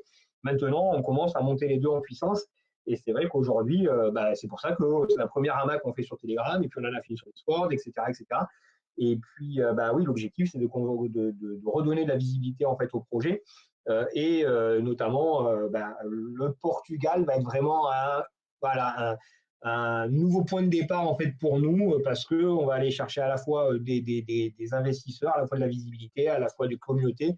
Et oui, on est bien conscient qu'en fait les communautés elles sont très importantes au niveau du lancement du projet. Et après, voilà, on parle de hard trade, on parle parce qu'en fait, le problème, c'est que les communautés, vous en faites ce que vous voulez. C'est le projet, c'est la typologie en fait du projet, de l'intérêt, enfin, l'intérêt en fait du porté du projet quand vous avez un vrai truc derrière qui est déjà fonctionnel et pas qu'on vous dit on va le développer dans 6 ou 8 mois, bah, c'est sûr que voilà, nous on a vu des tokens se cracher au listing parce qu'en fait il y avait des promesses et puis voilà, nous on n'a pas des promesses, on arrive avec un produit. Donc en fait, nous les promesses, on les a fait avant et comme on tient nos promesses, après derrière, ça serait très facile d'aller prouver que on a déjà de la fonctionnalité, tu peux stacker, tu peux acheter, tu peux jouer, voilà, on n'a pas cette problématique en fait de dire ben, rendez-vous dans 6 mois ou rendez-vous dans 9 mois et si tout se passe bien, vous aurez un produit. Quoi. Nous, on a déjà le produit. Donc ça va être On beaucoup a plus facile. énormément de leviers en fait qu'on n'a pas forcément encore activés. Il y a évidemment tous les artistes à venir qui sont on va dire des communautés, autant de communautés additionnelles auprès desquelles on peut se rendre visible. Là, par exemple, on va finaliser un deal avec un autre. Vous avez vu qu'il y a Énergie sur la plateforme. Énergie, par exemple, on n'a pas encore activé un vrai levier de communication avec eux. On n'a pas encore pris la parole à l'antenne. On n'a pas encore fait gagner des choses à l'antenne. Donc ça, c'est des choses qu'on va mettre en place. Il Ah y a un merde, autre groupe l'artiste. média. Hein. Il a apparu l'artiste. Non, il a apparu l'artiste. Hein, je sais pas. Il a glissé, j'ai glissé sur l'artiste. Pardon, allez, On vas-y, a, continue. on a un autre groupe média, voilà, un gros groupe média avec lequel on discute et là on finalise le deal, on est d'accord sur tout, c'est super. Donc il y a aussi beaucoup de leviers de communication qu'on se garde sous le coude pour les activer de manière plus rapprochée avec l'IDO et le Ouais. tournoi. Donc c'est Ouais, toujours ça sert à ce. rien de maintenir la communauté éveillée pendant 6 mois, alors qu'en fait, on peut la créer et créer vraiment de la hype bah, le dernier mois, et parce qu'on va délivrer le produit, et parce qu'on signe, et parce que bah, tous les jours, il se passe un truc, et tous les jours, on signe un artiste, on signe une collab, on a un lancement, on a, voilà, on a les trucs, et puis et c'est vrai qu'aujourd'hui, on a déjà une plateforme qui fonctionne, dans laquelle on génère du revenu, on génère des ventes, on génère de la visibilité, voilà, on génère du flux. Et bah, après, nous, derrière, on continue sur le développement de tout ce qui est derrière. Quoi.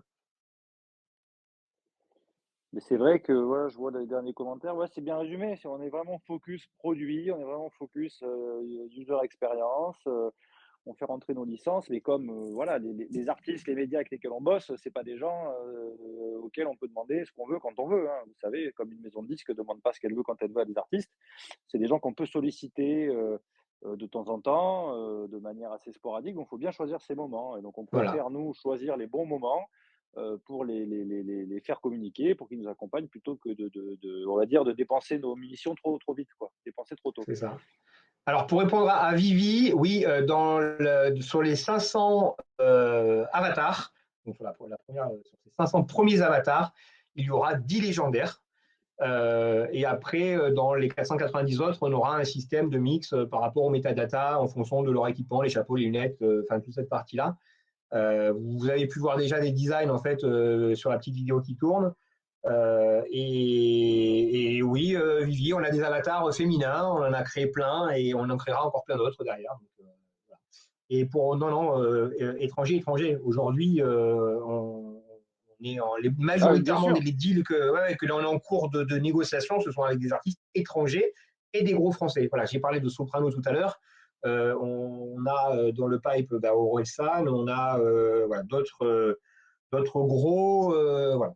Là, on Et a fait pas, rentrer, alors c'est pas des artistes, je dirais, visibles internationalement, parce que là, pour l'instant, on en a rentré deux, j'en ai deux autres qui arrivent et on en a effectivement d'autres négos en cours. Mais là pour l'instant, on a fait rentrer des artistes qui sont localement très forts. C'est-à-dire que l'artiste nigériane qu'on a rentré au Nigeria, qui est un marché très amateur, très crypto-compatible, on va dire, elle a une oui. énorme communauté. Elle est jury de Nigeria's Got Talent. Enfin, elle est très connue là-bas. Donc, nous, on la connaît pas en France, mais elle est très connue là-bas. Blaya, elle est très connue au Brésil. parce que une de ses chansons a été utilisée par Madonna. Donc ça, vous voyez, ce sont des artistes qui localement sont forts, mais comme par exemple une Eva Queen, elle est très forte en France et puis personne ne sait qui c'est à l'autre bout des États-Unis. Donc là, pour l'instant, on s'appuie sur des artistes qui localement sont forts. On avance nos pions comme ça. On en a un certain nombre là qui vont rentrer très vite entre maintenant et la conférence, donc ça va être fait très prochainement. Et la prochaine brique au-dessus de ça, comme vous l'avez compris, ce sont les artistes qui cette fois sont vraiment bien assis internationalement. Et là, voilà, on va avoir une annonce à faire incessamment sous peu pour démontrer qu'on avance bien dans ce sens.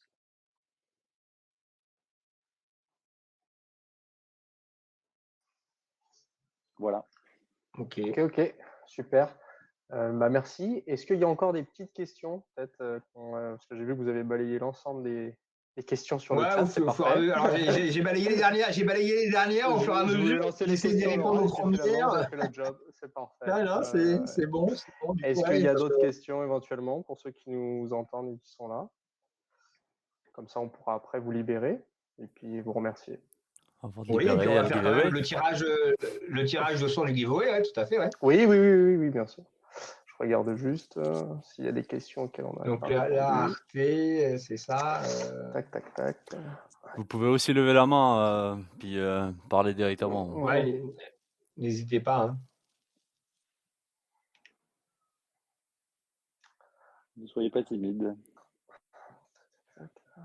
Dans la sortie du jeu, on aura une AMAC qui explique en détail Oui, le alors fonctionnement bien du sûr, jeu. là maintenant, alors ce qui serait cool, ça va dépendre un peu parce que c'est vrai que bon, on est tellement un peu comment ça s'appelle ah si, oui, pardon, ouais, j'arrive. C'est vrai que je me suis un peu après fourvoyé avec les avatars, mais je vais y revenir pour ceux qui seront whitelistés d'office. Ouais, il y a évidemment les participants pré-sale dedans. Oui. Enfin, pas avec un certain niveau. C'est-à-dire qu'en fait, voilà, on a eu différents typologies d'investissement dans la pré-sales, des gens qui ont mis beaucoup, des gens qui ont mis le minimum. Donc, on est en train juste de définir à quel niveau on whitelist directement en fait ces personnes-là. Et après, les autres, on enverra de toute façon un mail à tout le monde pour que les gens s'inscrivent sur la raffle. Et après, en fonction du nombre de places que l'on va déterminer, les whitelists, ceux qui ont déjà le whitelist, on déterminera par rapport à ceux de la raffle, voilà, au niveau des fans, etc. On déterminera qui sera whitelisté d'office et puis même sur un certain nombre de gros investisseurs de pouvoir leur fédérer un avatar directement si nécessaire. On va aussi chercher un peu de ce rôle d'investisseur aussi sur la partie du Portugal hein, avec des packs. Et donc, du coup, l'avatar est aussi un moyen de faire un peu du monde et puis de vendre un peu ces packs-là. Pour autant utiliser nos NAV pour acheter des packs de cartes ou énergie, c'est compliqué. Ouais. C'est compliqué parce que le système après de redistribution au niveau des artistes est compliqué. Voilà, c'est-à-dire qu'en fait, comme on reverse 50% en fait des revenus directement aux artistes, si j'achète des NAV, du coup, il faut que je reverse le NAF, une partie des NAF qui a été achetée à un moment donné ou qui a été gagnée. Donc, je ne sais pas finalement quoi lui reverser. Donc, c'est compliqué. Voilà, c'est pas évident. C'est pas évident. Donc, on y réfléchit. Oui, c'est pour ça qu'on a fait ce système un peu de points après derrière pour pouvoir, malgré du coup le nombre de NAF achetés ou le nombre de transferts effectués, du coup obtenir des points pour pouvoir après acheter des cartes. Mais payer directement avec les NAF, pour l'instant, tant qu'on fait ça avec ce système de reversion au niveau des artistes, avec les packs, encore plus avec les packs, les multi-packs, ça reste compliqué. D'accord du coup, les cartes diamants. Alors, des cartes diamants, en fait, alors grosso modo, les cartes diamants qui ont été le plus mintées, ce sont les cartes énergie, parce que c'était les plus faciles à obtenir dans un premier temps. Donc là, il y en a beaucoup, mais ça, c'est des cartes diamants ressources. Vous voyez, là, on est sur une ressource média, et c'est vrai qu'aujourd'hui, vous l'avez vu, j'ai parlé beaucoup des ressources, mais pour l'instant, des collabs avec des médias, alors bon, elles vont arriver. Hein, oui, mais par rapport au nombre. Par rapport au nombre, non, il y en a moins d'une cinquantaine. Hein, on est, moi, aujourd'hui, des cartes, par exemple, de passif ou quoi, je vais en avoir 4. J'ai peut-être les noms directs en tête. Je sais pas, Énergie, il y en a une quarantaine, me semble-t-il, qui ont été aimés. Hein. Énergie, c'est un bon exemple parce que Énergie, c'est un bon exemple parce que toutes les cartes sont sold out.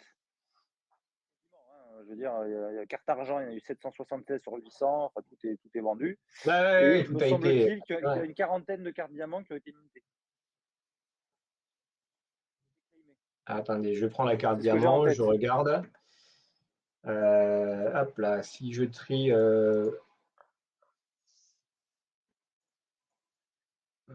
là-dessus.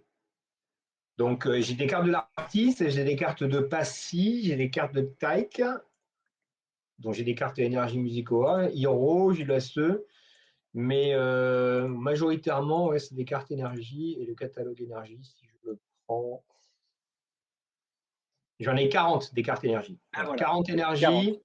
Ouais, et par exemple, si alors Eva, Mais sachant que bah, le Eva, elle est supply très sur compliquée à énergie, avoir. Voilà. Et Eva, elle est très compliquée à avoir, donc il n'y en a pas. Voilà. Il y a une seule carte de VG Dream qui a été minée. J'ai des cartes de Passy. Voilà, j'ai 6 cartes de Passy, une carte d'Hiro, 6 cartes de Jackie Brown et des cartes de Tyke. Tiens, les cartes de Tyke, une dizaine de cartes de Tyke. Vous voyez, donc on est à peu près vraiment au niveau de rareté entre l'épique, mais avec des propriétés un peu la légendaire. Vous voyez, donc je pense que le deal, il est pas mal à ce niveau-là de positionnement. Et puis après, ben, là aussi, c'est l'utilité qui va être conférée après derrière. Plus vous avez des cartes récentes, plus vous allez avoir des cartes, comment ça s'appelle, qui auront de l'expérience. Donc, du coup, qui auront beaucoup plus de puissance que les suivants, les mecs qui vont minter ces cartes-là dans 5 ou 6 mois. Quoi, tu vois. Donc, vous aurez toujours de l'utilité à les minter les plus tôt possible pour les faire progresser rapidement. Parce qu'on aura aussi alors, pour répondre, donc ça me fait penser à projection métaverse dans le futur. Ben, en fait, on va rencontrer Sandbox sur le Portugal. Hein, donc, la réponse, elle est naturelle. Oui, il y a des chances qu'on utilise des outils qui existent déjà. On ne va pas réinventer l'eau chaude. Il y a des choses qui marchent très bien. Et du coup, l'idée, c'est de faire justement, de profiter, de trouver en fait des terrains et puis de s'associer avec des gens pour pouvoir monter à la fois des concerts virtuels comme l'a fait Suisible avec Bob Sinclair en fait dans Decentraland, bah, et de faire la même chose avec nos artistes sur un métaverse sur Sandbox avec une école de musique, avec la possibilité peut-être d'intégrer vos artistes directement dans notre école de musique pour les faire progresser. Et ça permettra, là aussi, on peut imaginer tout et n'importe quoi avec l'évolution des cartes NFT ou de vos avatars. Vous voyez, par rapport, vos avatars peuvent aussi très bien être utilisés comme clé d'entrée à l'école ou à des concerts dans les métaverses. Vous voyez, à partir du moment où on détient un titre de propriété qui est unique, alors, plus ou moins, hein, en fonction du nombre, mais en fait, il vous permet d'accéder, que ce soit dans des lieux physiques ou dans des métaverses, à des propriétés uniques. Voilà, ça fait quelque chose en fait d'unique en fait dans cette partie.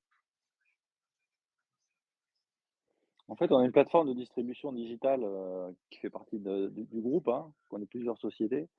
C'est une plateforme qui permet à des artistes de se distribuer, vous savez, sur toutes les plateformes de streaming dans le monde. Et en fait, on imagine un label dans le métaverse. Les personnes du métaverse pourraient, depuis le métaverse, mettre des musiques en distrib dans le monde réel. Oui. Ça, c'est un truc sur lequel on bosse.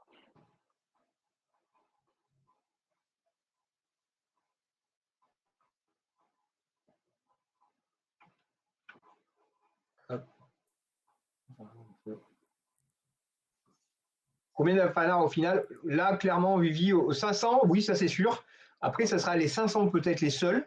Après, bon, si on a une communauté où on a 30 000 utilisateurs, je pense que les 500, ils seront peut-être un peu restreints. Alors, je pense qu'ils auront beaucoup de valeur, et du coup, on en remontera un peu derrière.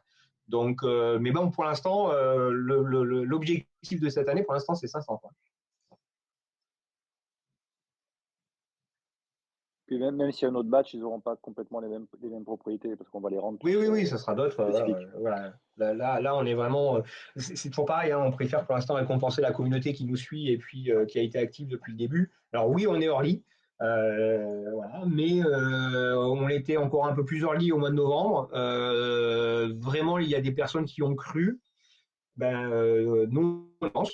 Voilà, on est là et puis on va démontrer lundi et mardi prochain qu'on se positionne comme voilà, un acteur majeur dans le play to earn français et européen, déjà dans un premier temps, parce qu'on va être, voilà, comme Romain, il a 30 minutes de speech devant l'ensemble en fait, des conférenciers. Hein. Donc les gens aussi sont là. On a la soirée qui est faite pour aussi. Donc voilà, on va continuer à avancer avec les étapes qu'on s'était fixées. On est dépendant malheureusement d'organismes extérieurs, comme j'ai dit aujourd'hui, l'IDO, enfin c'est pas moi qui le fais, hein, je suis obligé de demander la permission en fait justement à des launchpads. Et aujourd'hui, c'est vrai que le fait d'avoir un très gros launchpad mondialement connu qui nous ouvre ses portes, c'est une sacrée opportunité pour le projet et pour tous les investisseurs. Donc parce que on va aussi se servir de cette communauté de launchpad pour faire parler du projet, quoi. Hein. Donc c'est la communauté quand je Un regarde. seul ou plusieurs launchpads. Un seul ou plusieurs. Alors ça va Bonne dépendre la question. négo avec. Ça va dépendre. Là c'est les négos, ça. Voilà, ça c'est les négos. Voilà. Si On va pas spoiler. voilà, ouais. Si le launchpad nous dit, écoutez les gars, les conditions c'est ça, parce qu'en plus on remet une bille dedans en termes d'investissement, le projet il est cool. Par contre c'est l'exclu. Bon ok monsieur, pas de souci, avec plaisir. Si on nous dit, écoutez, voilà, nous il n'y a pas de souci, on fait l'IDO sur du coup les 5, et puis on vous en prend 300, 400 000. Bon, oui, pourquoi pas aller avoir 4-5 petits à côté qui nous permettra aussi de prendre les communautés de ces petits launchpads. Et c'est pour ça qu'aujourd'hui, on a contacté à peu près une vingtaine de launchpads. Voilà. Donc, on a reçu des marques d'intérêt de plusieurs. On est en train de finaliser. Par contre, ça veut dire qu'il faut qu'on arrive à coordonner tout le monde pour que le lancement en fait public il soit commun. Vous voyez, donc c'est un peu la difficulté. Et le nom, c'est trop tôt pour le dévoiler. On en parlera quand tout ça sera ficelé. Ouais. Mais c'est un gros launchpad. Ouais. Un très gros launchpad. Ça fait partie des gros launchpads. Ouais. C'est pas Binance. Voilà, je préviens de suite qu'il n'y ait pas d'inflammation, etc. C'est pas Binance. Parce qu'aujourd'hui, on n'a pas encore les fonds, l'assurance, la crédibilité pour pouvoir être listé et coopté par Binance. Bon, par contre, vous savez qu'on est sur la blockchain Polygon. Aujourd'hui, Polygon a plusieurs fonds justement de développement et nous, on cherche à travers les rencontres par le Portugal à rentrer dans ces fonds de développement et de visibilité sur Polygon. Donc, on est plutôt sur un environnement qui est lié à Polygon parce qu'ils cherchent des projets justement pour mettre en avant aussi leur blockchain.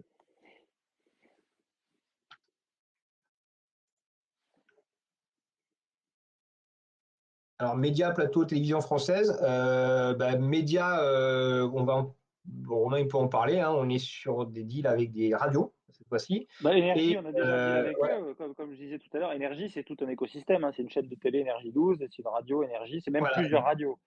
Ce que je peux vous dire sur Énergie, c'est que suite au succès de la campagne avec la collection Energy Music Awards, en fait, on prolonge grâce à vous, avec eux. Voilà, grâce à la commune, donc ça c'est super. Et ce deal Énergie nous permet aussi en fait, il sert de best practice pour convaincre d'autres groupes médias. Donc il y a d'autres groupes médias qui arrivent là incessamment sous peu.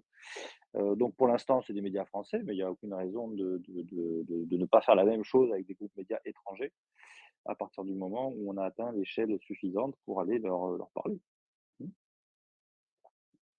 Et comme je disais tout à l'heure, les leviers marketing qu'on peut mettre en œuvre via ces médias, on attend vraiment le bon moment pour envoyer le pâté. Quoi. Oui, sachant que voilà, on est aussi accompagné par une agence de RP, donc les plateaux télé, mais sur des cibles plus. Alors, on aura des cibles médias avec par exemple les chaînes Énergie 12 et compagnie, et après on a. Ah oui, tu as raison, on n'a pas parlé RP, mais c'est vrai. Oui, en fait, il y a d'un côté les partenaires médias qui sont sur la plateforme, et puis nous ensuite, on travaille, on a juste à bosser avec une agence de RP, une grosse agence de RP à Paris, et qui va nous ouvrir les portes de gros médias mainstream, télé, papier et radio. Bon, genre BFM, c'est le genre de truc. Quoi. Exact. Gameplay futur sur YouTube, évidemment, de toute façon. Oui, on va commencer à teaser là-dessus. Alors, tous les mécaniques, en fait, pour l'instant, elles sont en cours de dev. Donc, à partir du moment où on a un vrai UX avec l'UI, avec le parcours utilisateur, les cinématiques des cartes, etc., qui bougent et tout, oui, on fera bien entendu une vidéo explicative justement pour comment je constitue mon label, comment j'achète mes cartes, comment je stack, comment je revends. Voilà, on sera même plus avancé que Sorare sur le marché secondaire parce qu'on aura même la possibilité de revendre nos cartes aux enchères sur le marché secondaire. Ce qui n'est pas possible avec Sorare, qui est obligé de mettre un prix fixe. Là, on aura un système d'enchères en fait sur le marché secondaire. Et dans un premier temps, ce qu'on n'avait pas voulu, on va voir si en termes de temporalité, on arrive à faire les deux, mais l'idée, c'était que les premières cartes en fait de mint, les cartes diamants sur Polygon, hein, voilà, tout se passe sur Polygon parce que c'est des cartes qui vont être intégrées sur Polygon dans le jeu Polygon. Donc les premières cartes que l'on va émettre sur le marché primaire ne seront peut-être à prix fixe. Donc en fait, elles n'auront pas cette premier arrivé, premier servi. Voilà, il n'y aura pas ce système d'enchères qui fait monter le niveau des cartes en fonction du type d'artiste, etc. Là, on vendra les commons à prix fixe, les rares à prix fixe, etc. Sur les premiers batchs, au moins pendant une quinzaine de jours, pour que tout le monde puisse acheter des cartes sur ça. Et après, on met en place le système d'enchères pour avoir justement ce système en fait, de dynamique de montée de prix. Donc les avatars, eux, seront seront achetés sur Ethereum. En fait, le ticket le pré-avatar sera acheté sur Ethereum. Par contre, le mint de l'avatar définitif, le reveal se fera sur Polygon. Les cartes de prix, pour l'instant, ils ne sont pas encore clairement définis. On va avoir donc, ça sera un star. Je pense qu'on aura un prix de démarrage qui sera autour entre 5 et 10 dollars pour les cartes communes. Donc, ça permettra pour 50 ou 100 dollars de se constituer déjà un petit label dans lequel on pourra commencer à jouer. Et puis après, bien entendu, les cartes rares un peu plus chères, les cartes épiques beaucoup plus chères, et les cartes légendaires, elles ne seront vendues qu'aux enchères. Il n'y aura pas de cartes légendaires qui seront vendues à prix fixe. Ça, on réserve les cartes légendaires à partir du moment où il y a une vraie hype et un vrai nombre d'utilisateurs sur le projet, parce que on veut en distribuer après au moins une ou deux par semaine à partir du moment où on libère le jeu de manière officielle. Ok, je pense GD, on peut passer au Allez, giveaway c'est pour pas bon. prendre trop de temps. On a Chloé, déjà 1 h 30. Et puis sachez allez, bon, que écoute, Guillaume et moi-même serons toujours sur Telegram pour répondre à vos questions. Et puis dans tous les cas, on en fera d'autres à main dès qu'on aura l'occasion à vous alors annoncer des bonnes attendez, je nouvelles. bascule. Ouais, On est je ouvert 24 heures partage. sur 24. Hein. Ouais, je vois, mais c'est vrai, en plus, les gars, bravo. Hein.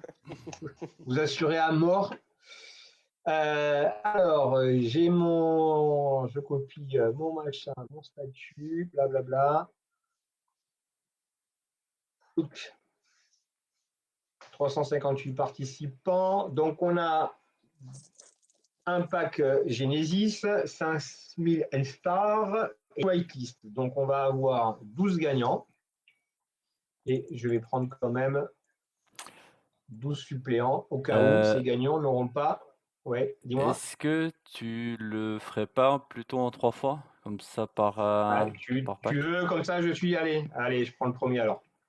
Je prends un suppléant, deux suppléants. Qu'est-ce C'est qu'on ça. pense?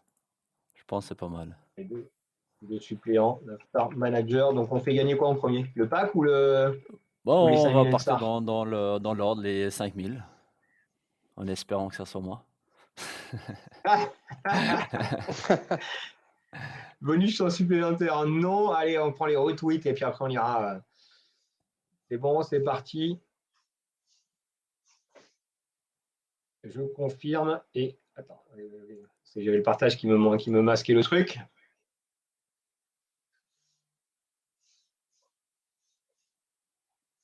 Allez, Nelik.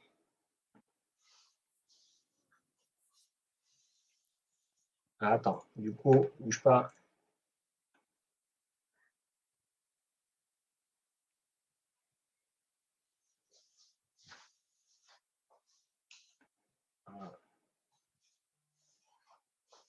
Comme ça, je sauvegarde mes trucs et puis après, on contactera les gagnants directement. Yes, On puis est bon. je Et profite de vous informer aussi que la main est enregistrée, hein, donc on va pouvoir voilà, la bon, il n'y partager. aura pas de. Je me copie mes choses là-dessus. OK. Allez, donc on va repartir sur Pour le pack. le pack.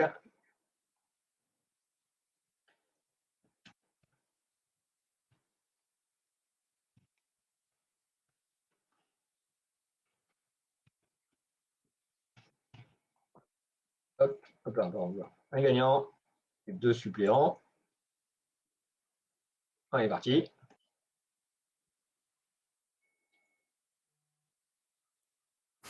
Voilà, salte.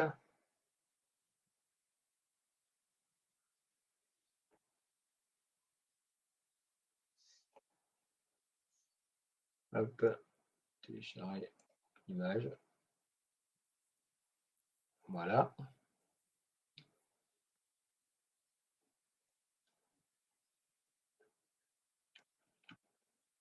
Hop.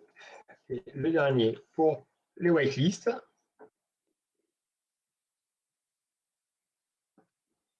Je vais prendre 10 suppléants au cas où.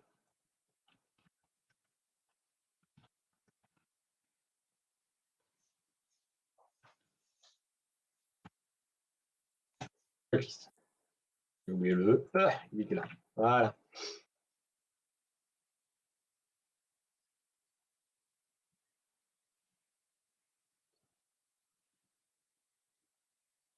Et voilà le nom des gagnants. Bravo. Bravo à tous et merci d'avoir Super. participé. Hop. Je me sauvegarde ma page et je me sauvegarde dans l'image. Super. Et on Impeccable, est c'est bon. bon? J'ai mes certificats. Écoutez, en tout cas, merci à toute la commune, même si on n'était pas nombreux, mais on avait les meilleurs, hein, comme on dit. Hein. Ouais, voilà. Voilà. L'avantage, c'est que c'est enregistré. Voilà, tout à fait. C'est pas mal quand même d'avoir commencé à développer cette communauté sur Telegram. Hein. On va continuer à pousser. Donc, c'est vrai qu'aujourd'hui, on est obligé d'un peu de pousser sur les différents réseaux. On essaie de faire du cross-commu avec les personnes en fait, qui viennent de la partie fan, la personne qui vient de l'univers NFT, la personne qui vont venir du côté du token, parce que voilà, on essaye de mixer un peu cette partie-là. Et puis, rendez-vous. Alors, comme je disais, en fonction de Lisbonne, comment ça se passe, on risque d'être très pris. On essaiera de faire beaucoup de live. On essaiera de faire, si on peut faire une AMA directement ou quelque chose comme ça, un petit speech voilà, live pendant la soirée, pendant les ventes, pendant le truc et tout. On essaie de vous faire partager au maximum ce qu'on va ressortir à Lisbonne. Et puis, voilà, ça va bien se passer et ça va vraiment donner un coup de boost au projet. Et puis, merci en tout cas d'être tous là dans ce côté early, parce que c'est aussi grâce à vous qu'on arrive à prouver que notre projet il marche, il fonctionne, il y a des gens qui y croient, et puis voilà, ça permet petit à petit de crédibiliser le projet de meilleure manière que ce soit. Voilà, je vous souhaite tous une bonne soirée, bon appétit. Je pense que certains d'entre vous n'ont pas mangé. Merci, à bientôt. Et puis à très bientôt, alors sur Discord ou sur Telegram. Super. Merci. Merci à vous. Merci, Romain. Ciao. Merci à vous, merci Burine et merci Guillaume surtout. Hein. Merci à vous. Hein. Bonne soirée. Avec plaisir. Bonne Et soirée. la main sera enregistrée, de toute Allez, façon. ciao. Allez, ciao. Super. Ciao, merci à vous. Ciao.